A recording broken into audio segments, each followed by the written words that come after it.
Hello, good morning everyone. So, meron na po tayo ditong updates. Ito po ay July 6, 2025. Okay? So, July 6, 2025. Ayan. So, bago po mag-comment, siguraduhin pong wala ang inyong lugar. Or di kaya, siguraduhin lamang po na talagang wala. So, marami pa rin po kasi ang nagko-comment na wala daw po kahit meron naman. Okay, so Quezon Province dyan meron.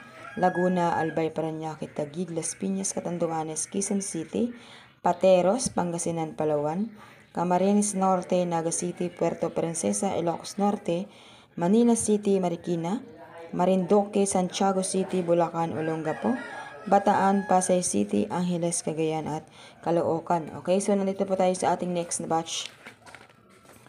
Okay, Quirino, Oriental, Mindoro, Mount Province at Kalinga.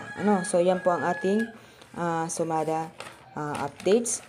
Tapos, syempre, meron pa tayong last page.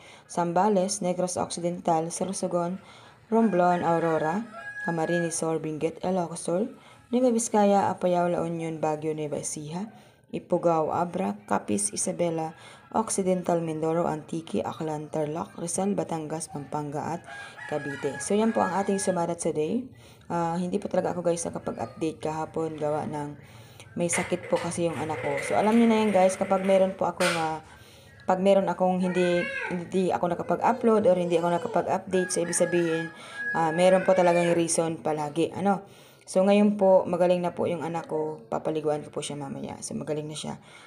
Thank you Lord. Ayun. So sana po marami pa rin po ang tumataya at marami pa rin po ang naniniwala.